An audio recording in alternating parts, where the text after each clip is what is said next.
A king was crowned last night in Cleveland, and her name wasn't LeBron. Caitlin Clark became the greatest player in college basketball history, male or female. Yes, she is greater than Lisa Leslie, greater than Candace Parker, greater than Cheryl Miller, greater than Michael Jordan, greater than Kareem Abdul-Jabbar. Caitlin Clark is the greatest college basketball player, male or female, in the history of the sport. And you may say, how do I say that? She has no championships.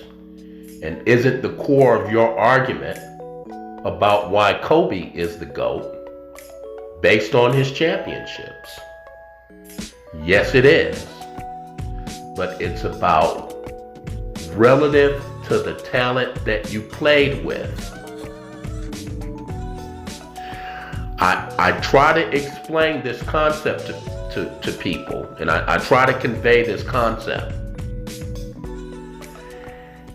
And, and people that articulate the view that basically MJ and Mike are above LeBron, we get accused of being, quote, count the rings guys. As if our criteria it doesn't distinguish between Michael Jordan and, Robert Horry. What we're saying is the GOAT discussion is about championships relative to the talent that you played with. Okay? That way, in theory, someone could become the GOAT without winning any championships. Okay? Caitlin Clark overcame such tremendous odds to get her team to the national championship in 2 consecutive seasons. You can look at the stats, and I'm not a stats guy, but I mean, it is what it is. It is what it is. I mean, the girl is the all-time leader in points and assists. Okay, so we can just leave that right there. Okay, but what makes her the GOAT over Lisa Leslie, Breanna Stewart, Diana Taurasi, all of whom have chips. All of whom have chips. I'll tell you what makes her the GOAT. That right there. Okay? That is the number of, and I didn't do a deep dive on this because, I've only recently become interested in women's college basketball. I didn't do a deep dive on this, okay? But that is the number of 5-star recruits that the Iowa Hawkeyes beat in the last 2 Final Four appearances. Okay? So in other words, I only counted because they played LSU in the Elite Eight this year. But so when we look at LSU, who they played twice in the last 2 years, South Carolina, who they played twice, and UConn, who they played this year. Okay? Caitlin Clark, who was the only 5-star recruit on Iowa's roster going back to 2019, had to overcome 27 5-star recruits. So, what does that mean in practice? That means you can put a 5-star recruit on her like the two-time defensive player of the year at UConn, or the girl, I don't remember her name, the girl from last night who was damn good. And ESPN produced a graphic wherein that after she was put on Caitlin Clark, Clark had the blistering start, 18 points in the first quarter, and then slowed down afterwards. That's what that means. You can put a 5-star recruit on the other team's best player and just basically tell her, don't even worry about offense. Your job is to just basically focus on that one player. It means foul trouble isn't a problem. Iowa got South Carolina in foul trouble early on. Didn't matter. It's a deep team.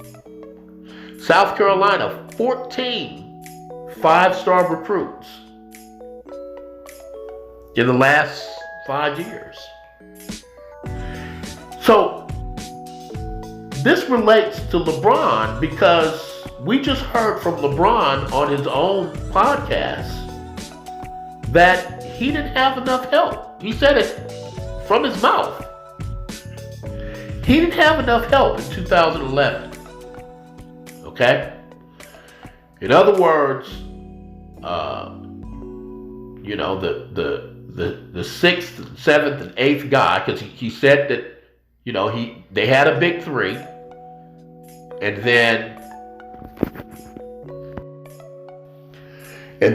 he mentioned Udonis Haslem, and he mentioned Chalmers, Mario Chalmers. Now, another player on that roster was, one of the best three-point shooters in NBA history, Mike Miller. So I don't think he was referring to Mike Miller. So he said that, the rest of the roster was made up of league minimum guys. Okay? Completely ignoring the fact that what he just laid out was substantially more talent than the team that beat him. We